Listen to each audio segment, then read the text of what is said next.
Welcome! This is the 6th lesson of the course Macroeconomics, Money and Global Trends, titled Aggregate Demand and Supply, the ADAS model. Every economy is like a living organism. It breathes, expands, and contracts, reacting to stimuli, shocks, and expectations. And if we want to understand why prices rise, why crises sometimes occur, and why at other times we experience periods of rapid growth, we need a model that explains these movements. Economists developed such a model in the mid-20th century. It's called the ADAS model, Aggregate Demand and Aggregate Supply. Think of it as a map, one that shows where the economy stands today and where it might be heading tomorrow. It's the heart of macroeconomics. And today, we're not just going to analyze curves. We'll learn how to read them as a way of seeing the economy itself, and even predicting its future. What is aggregate demand, AD? Aggregate demand is the total amount of goods and services that all players in the economy, consumers, businesses, the government, and the external world, are willing to purchase at a given overall price level. The classic formula is AD equals C plus I plus G plus X minus M, where C, consumption, I, investment, G, government spending, X, exports, M, imports. Now, pay attention. When economists say demand has changed, they don't mean that people suddenly want more sneakers or pizza. They mean that the total demand for all goods and services in the economy has shifted. This isn't microeconomics, this is macro. Why the AD curve slopes downward? On the aggregate demand graph, the curve slopes downward. The higher the price level, the less total output is purchased. But why? There are three key reasons you should remember. 1. The wealth effect. When prices rise, your savings lose real value. Purchasing power falls, so you spend less. 2. The interest rate effect. Higher inflation, higher interest rates, borrowing becomes more expensive, businesses invest less. 3. The net export effect. When domestic prices rise, local goods become less competitive abroad. Exports fall, imports increase. Imagine the US has 10% inflation, while Japan has only 1%. American goods become gold-priced for the world. Global buyers purchase fewer of them, and Americans start buying more Japanese products instead. That instantly pushes aggregate demand downward. What shifts aggregate demand? Aggregate demand can change, not just because of price fluctuations, but due to other powerful factors. Fiscal policy. If the government increases spending or cuts taxes, AD rises. Monetary policy. Cheaper loans and lower interest rates, more investment, AD rises. Expectations. If businesses and consumers feel optimistic, they spend more today. AD shifts rightward. Global economy. If global demand for a country's exports grows, AD rises. After COVID-19, governments flooded economies with money. This pushed AD sharply to the right, but supply, AS, couldn't keep up, resulting in an inflationary surge. Now to the second force, aggregate supply. The total quantity of goods and services producers are willing to create at a given price level. In the short run, SRAS, the curve slopes upward. In the long run, LRAS, it's vertical. Why? Because in the short run, prices can change faster than wages and production costs. But in the long run, everything adjusts. Wages, costs, expectations, and the economy returns to its potential GDP level. Imagine you own a coffee shop. Suddenly, prices for coffee and desserts rise. but wages haven't yet caught up. You're thrilled.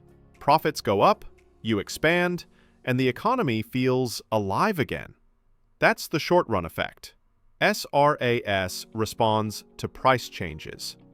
But a year later, your baristas demand higher pay, rent increases, suppliers charge more, and your temporary advantage disappears. Now the economy returns to its long-run equilibrium, where LRAS defines the true potential, driven by technology, resources, and population. What shifts aggregate supply? Aggregate supply increases when labor productivity improves, production costs, energy, wages, taxes, fall, innovation accelerates, the institutional environment gets better, less corruption, more competition. A technological breakthrough, say the rise of artificial intelligence, shifts AS rightward. Production becomes cheaper, faster, more efficient. But an energy crisis or war does the opposite, shifting AS leftward. ADAS equilibrium, the economy's balance point. When AD and AS intersect, we get macroeconomic equilibrium, the level of output and prices where everything is balanced. If demand grows but supply can't keep up, prices rise, inflation. If demand falls while supply stays stable, deflationary pressure and a decline in production. This is the core of macroeconomic dynamics. Wherever that intersection point moves, the entire economy moves with it. Typical scenarios. 1. Inflationary gap. When AD grows faster than AS, prices skyrocket. Example, the US in 2021 to 2022. Massive post-COVID stimulus led to record inflation. 2. Recessionary gap. When AD falls below potential, production slows, unemployment rises.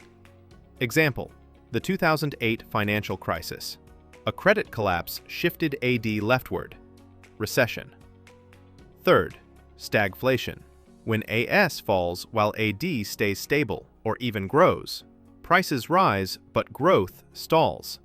Example, the oil shocks of the 1970s. How governments and central banks influence ADAS. Economic policy is all about levers. Fiscal policy. Government. Increasing spending or cutting taxes stimulates AD. Monetary policy. Central bank. Lowering interest rates or expanding the money supply also boosts AD. But supply-side policies, investments in education, innovation, and competition shift AS rightward and make growth sustainable, not just short-term. The deeper meaning of the ADAS model. ADAS isn't just a chart. It's a way of seeing the world. Every news headline, inflation, unemployment, GDP growth, reflects a shift in one of these two curves. When you hear, the central bank raised interest rates, that signals AD will move leftward. Demand slows, inflation eases, but growth slows too. When the government invests in infrastructure or education, that's AS shifting rightward in the long run. Next time you see an economy overheating, ask yourself, is it because AD soared or AS fell? Because the entire macro world is a conversation between how much people want to buy and how much producers can create. And it's between these two forces that economic reality is born. The ADAS model is a map that helps us see the economic world. Inflation, recession, stagflation, government policy, even investor behavior. It's not just a graph, it's the language the economy speaks. Behind every rise in prices, every wave of unemployment, every downturn, there's always a shift in these two forces, demand and supply. To understand this model is to see deeper, to understand how government decisions, market movements, and human expectations intertwine into a single economic heartbeat. Now, you can do more than just read the news. You can see what's behind the numbers. If this lesson helped you, Hit like, subscribe, and drop a comment below. Which shock do you think the global economy is facing right now? Demand or supply? See you in the next lesson, where we'll explore economic cycles, phases, causes, and macroeconomic consequences.